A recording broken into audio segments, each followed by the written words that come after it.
Inicio del programa, hoy tenemos una agenda bastante llena y buena. Y es que estamos en el mes de marzo. ¿Qué pasa por estas fechas? Pues es un mes en donde se aprovecha para tener mayor visibilidad y hacer conciencia acerca de la endometriosis. Y es por eso que hoy nos acompaña un especialista en este tema. Él es el doctor Hugo Ruano. Él es ginecólogo y también obstetra, pero además también se dedica al área de ginecología laparoscópica. Doctor, muy buenos días. Bienvenido a Radio Sonora. ¿Cómo está? Leslie, muy bien, muchas gracias por la invitación y como siempre un gran gusto poder compartir con ustedes de temas médicos de mucha importancia y relevancia. Muchísimas gracias, doctor. Y es que justamente el tema de endometriosis es muy importante porque ya hay que decir basta a esto del pensamiento generalizado de que el dolor en la menstruación es algo normal y que pues si toca, toca y hay que aguantárselo. Pero esto realmente es una señal de alerta de muchas otras enfermedades, pero también es uno de los principales síntomas de la endometriosis, ¿no? Pero ¿de qué se trata esta enfermedad? Bueno, si queremos ver la enfermedad desde el punto de vista de su definición, tenemos que entender cómo es la anatomía básica del útero y la pelvis femenina. El útero está compuesto de miometrio, de serosa, y en su capa más interna tiene el endometrio. El endometrio es la capa que se descama mes a mes, y eso pues se traduce en lo que nosotros llamamos menstruación. Uh-huh. Con la endometriosis lo que sucede es que encontramos tejido endometrial en lugares donde normalmente no tiene que haber tejido endometrial. ¿A qué me refiero? Este tejido tiene que estar únicamente dentro del útero en la cavidad y luego pues tiene que salir con cada menstruación a través del orificio cervical hasta llegar a la vagina. Y pues así es como las mujeres se dan cuenta que están menstruando. Lo que sucede con endometriosis es que encontramos este tejido endometrial que no es el típico tejido endometrial, sino que ya es anormal, tiene algunas variantes, le podemos llamar así, en su forma de comunicación y cómo el tejido se comporta. Esto lo encontramos en ovarios, o lo podemos encontrar en las trompas, otras veces en la vejiga, otras veces en el recto.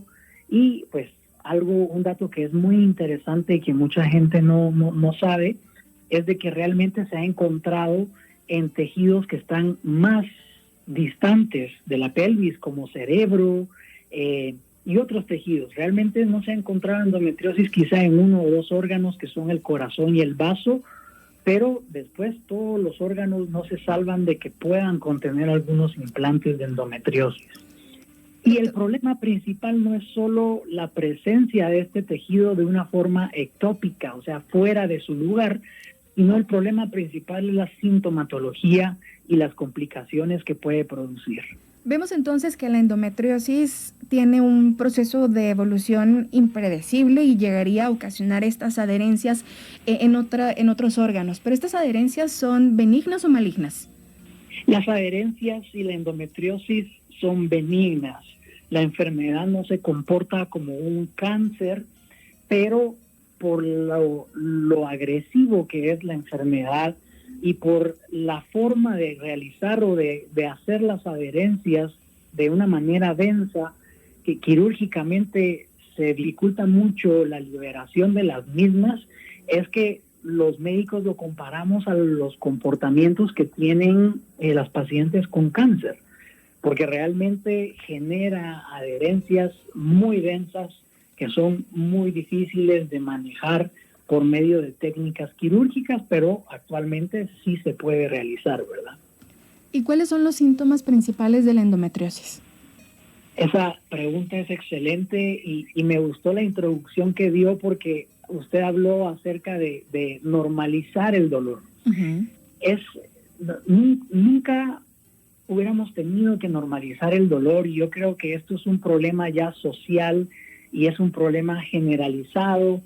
Muchas personas lo han, o muchos autores lo han tachado de discriminatorio, machista, y es que tenemos la concepción de que la menstruación debe ser dolorosa.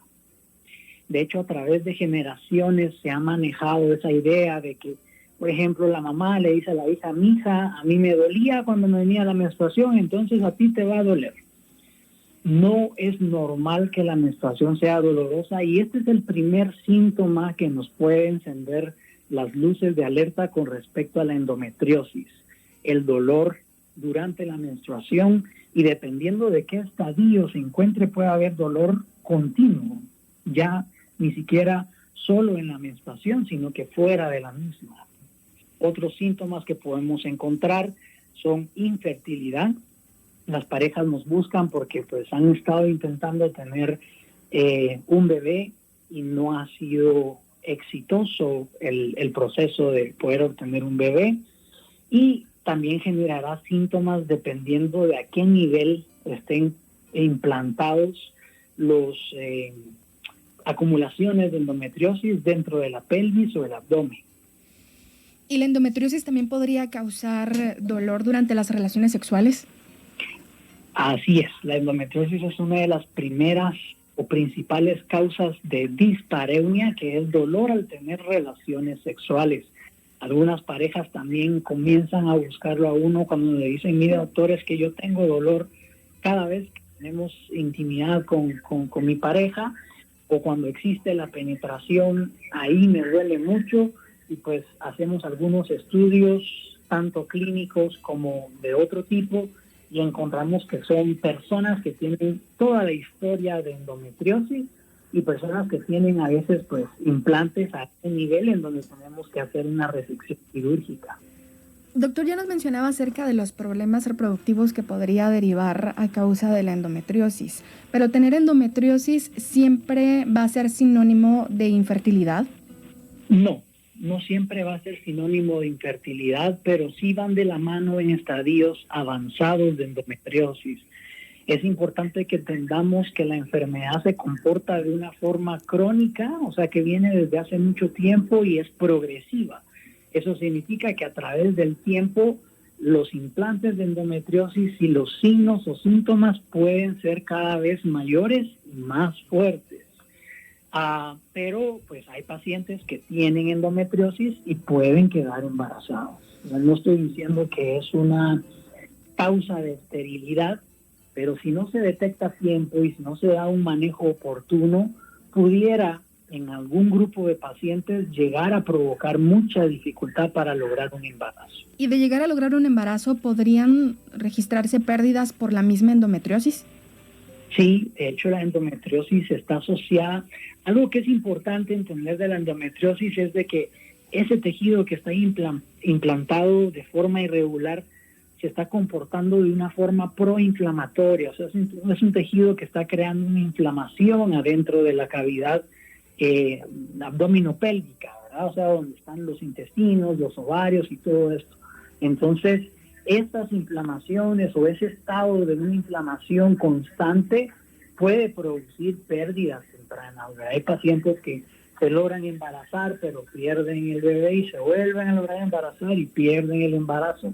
Entonces, sí, contestando su pregunta, sí se puede comportar de esa forma también. Y la importancia de tratar la endometriosis, pues una de ellas es la etapa de la gestación, pero es que realmente un proceso, un periodo menstrual doloroso es realmente limitante. Y podría darse la circunstancia de que, por ejemplo, hay grupos familiares completos con dolores de menstruación así agudos y es por eso que se llega a normalizar. ¿Esto quiere decir que si de repente mi mamá, mi abuelita tuvo endometriosis, yo también podría tenerlo? Claro. Sí tiene un componente de esa forma, y de hecho es una de las razones por las cuales estas pacientes han atravesado un sinfín de consultas y un número pues muy alto de especialistas diferentes buscando alguna causa para el dolor, buscando alguna explicación. Les dicen, bueno, la menstruación duele, incluso entre los mismos especialistas necesitamos hacer como que una especie de conciencia. También esta es la importancia de este mes también, para que podamos entender que si hay dolor menstrual tengo que pensar en endometriosis, tengo que descartarla. Tenemos grupos familiares, como usted bien lo menciona, en donde la historia de dolor menstrual y de dolor pélvico crónico se ha heredado de generación en generación, Y pues ahora que ya tenemos algunos métodos mejores para la detección, se ha hecho el diagnóstico y muchas veces me dicen las abuelitas o las mamás, doctor, a mí, pues sí, en algún momento me dijeron que me tenían que quitar la matriz porque tenía mucho sangrado y tenía mucho dolor cuando menstruaba, pero pues ahí se quedó y pues ya no me dijeron nada más. Doctor, ¿y este componente hereditario podría ser una de las causas? Pero sabemos que no es el único factor de riesgo. ¿Ya están determinados pues lo que llega a causar la endometriosis o todavía son desconocidos? Hay factores que se han asociado, pero el comportamiento en sí o la causa principal aún no se ha descubierto. No sabemos por qué. Hay algunas teorías que nos explican cómo pudiera generarse, como por ejemplo la teoría de la menstruación retrógrada, en donde cuando menstruan, pues se menstrua hacia la vagina, pero esta teoría nos dice que un poco de la menstruación pudiera pasar a través de las trompas y depositarse en la pelvis. Es una de las teorías que más se maneja, sin embargo no nos explica, por ejemplo, la causa de por qué podemos encontrar endometriosis en lugares tan distales a la pelvis, o sea, tan lejos de la pelvis, porque hay endometriosis cerebral incluso, ¿verdad? Se han documentado casos en donde los pacientes han tenido endometriosis cerebral y pues ahí no, la comunicación no es tan cercana como que la encontremos en el recto, en el intestino o en la vejiga. Entonces aún no se ha determinado la causa principal de por qué sucede, ¿verdad? Sí sabemos que pacientes que tienen más factores en donde vayan a menstruar más, pues ellas van a estar predispuestas a tener grados más altos de endometriosis, ¿verdad? Por ejemplo, pacientes que menstruan hasta edades muy altas o pacientes que comienzan a menstruar desde edades muy pequeñas, son pacientes que pudieran tener estas características. Hugo, por ejemplo, hace un momento nos hablaba de que las causas todavía no han sido como muy establecidas, pero se han relacionado ciertos factores de riesgo, pero también apuntaba que los métodos de diagnóstico han avanzado tremendamente. Entonces, este es casi que un alivio, ¿no? Porque podemos llegar y en nuestras consultas preventivas, llegar y enterarnos si tenemos endometriosis. ¿Esto está pasando en Guatemala o se consulta porque ya estamos padeciendo alguno de los síntomas? La mayor parte de pacientes que yo veo con endometriosis definitivamente vienen ya con síntomas, y es que si no hay síntomas es muy difícil sospechar que la enfermedad pueda estar. También hay un pequeño grupo de pacientes que pudiera tener alguna endometriosis en estadios iniciales y no presentar ningún síntoma, y de repente pues hay alguna causa ahí de algo quirúrgico. Nosotros hacemos la cirugía y durante la cirugía laparoscópica evidenciamos focos de endometriosis en algunas partes de la pelvis, y es así como lo diagnosticamos, ¿verdad? Pero sí, la importancia del ultrasonido endovaginal con una adecuada preparación de colon o una resonancia magnética con radiólogos especialistas en poder ver endometriosis, eso nos permite ahora hacer un diagnóstico mejor. Sin embargo, no debemos olvidar que la clínica siempre es importante. ¿Qué significa esto?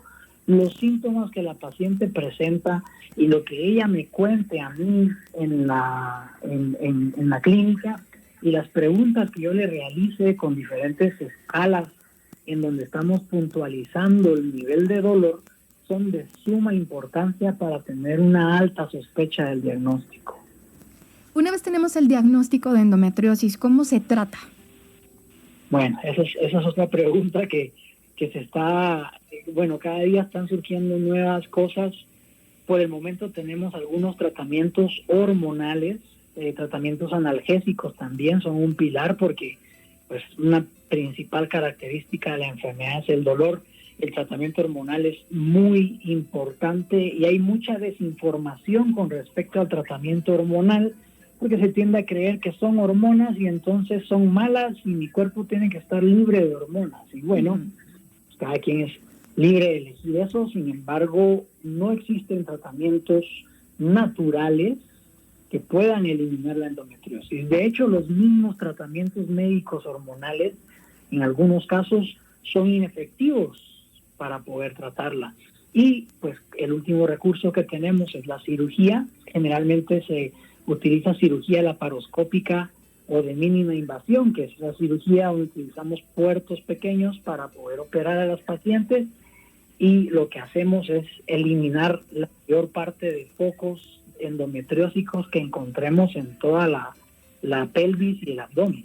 ¿Podríamos decir entonces que se cura o solo se trata? Podemos decir, en algunos casos sí hemos visto pacientes que se pueden curar, en otros casos hemos visto pacientes que han entrado a varias cirugías y continúan teniendo endometriosis. Dos estados fisiológicos o naturales pudieran contribuir a mejorar la enfermedad. Ellos son la menopausia y el embarazo. Sin embargo, hay pacientes que han atravesado una menopausia quirúrgica a la hora de quitar su matriz y siguen teniendo síntomas de endometriosis si se encontraban algunos implantes en la pelvis. Y es por eso que se compara tanto al cáncer, porque hay que hacer cirugías muy radicales en donde se tiene que eliminar la mayor parte de focos endometriósicos. Pero le puedo decir, en algunos casos no hay una cura al 100%. Y de llegar a tratarse estos focos, ¿luego podrían brotar otros, por así decirlo? Sí. Si se tratan en determinado momento o a edades muy tempranas de la edad, a edades muy tempranas de la paciente, pudiera en algún otro momento de la vida volver a aparecer otros focos. Y nos envían por aquí una pregunta y dice, ¿es cierto que si nunca he tenido hijos, estoy más propensa a tener endometriosis? Aún sin presentar síntomas, dice. Bueno, si no presenta síntomas, si no hay un componente hereditario, pues lo más probable es que no exista endometriosis. Pero el no tener hijos hace que la paciente tenga más ciclos menstruales y que no tenga ese reposo que tienen cuando ellas están embarazadas. Entonces, es por eso que el embarazo es un factor, pues, llamémosle protector, no es que cure, porque a veces tenemos la idea de que si te embarazas te puedes curar, y no es así, lamentablemente, pero el embarazo es un factor protector en contra de la endometriosis. Entonces, esto que dice esta señorita es cierto. Si no hay embarazo, puede haber más riesgo de poder sufrir endometriosis. Y por ejemplo, ya nos hablaba acerca de los tratamientos para la endometriosis, pero que nos lleguen a decir, tómese esto o aplíquese tal cosa y esto le va a proteger contra la endometriosis, ¿es cierto o es falso? No existe actualmente ningún tratamiento de forma preventiva. De hecho, los tratamientos hormonales que utilizamos son tratamientos, le podría llamar yo, un tanto agresivos en su forma de comportarse por los efectos secundarios que producen en las pacientes. Entonces, pues no se recomendaría utilizarlos solo por si acaso pudiera tener.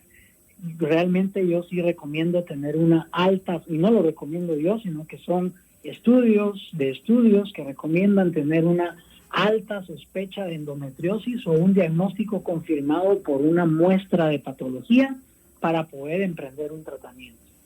Doctor, y ya casi al final de la entrevista, ¿cuáles serían las consecuencias de una endometriosis no tratada?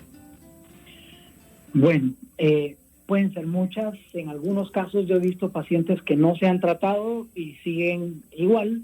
En otros casos más avanzados puede existir infertilidad, ¿verdad? O sea, mucha dificultad para lograr embarazos.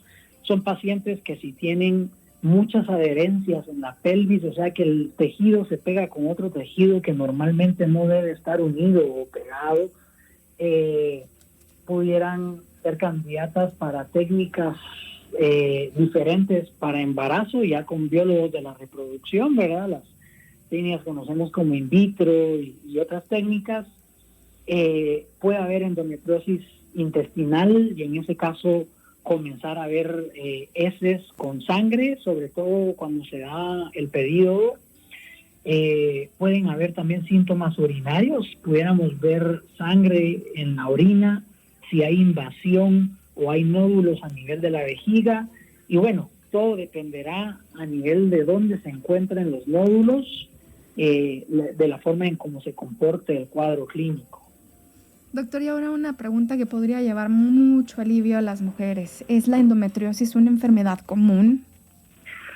Bueno, es uno de los problemas más grandes que estamos enfrentando es la falta de diagnóstico.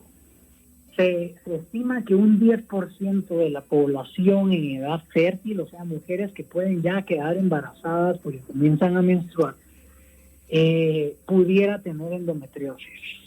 Un 10%. Los rangos son pues un poco más variables, pero en promedio un 10%. Eso significa que una de cada 10 mujeres puede estar cursando con endometriosis y no saberlo. Sin embargo, pues, no es tan alto como un 50-60%, digamos, pero sí es significativo cuando ya vemos cuántas mujeres a nivel mundial pudieran padecer de esta enfermedad. Y una de las cosas que más nos preocupan es que un buen porcentaje de estas mujeres, de este 10%, no están siendo diagnosticadas de forma adecuada y no están comenzando un tratamiento de una forma temprana.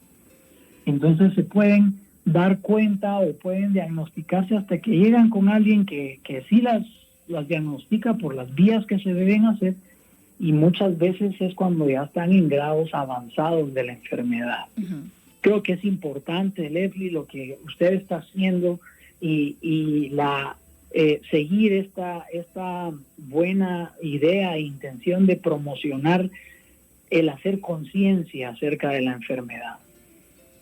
Muchas gracias, doctor. Y es que siempre recalcamos que desafortunadamente en nuestro país la salud pareciera un gasto, ¿verdad? Pero al final es una inversión para pasar más tiempo de vida con nuestra familia, disfrutando de nuestros sueños, de lo que nos gusta hacer.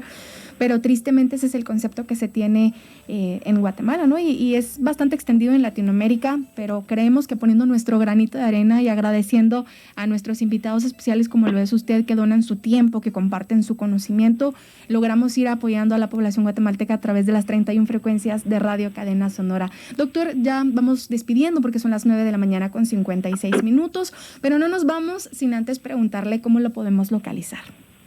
Gracias.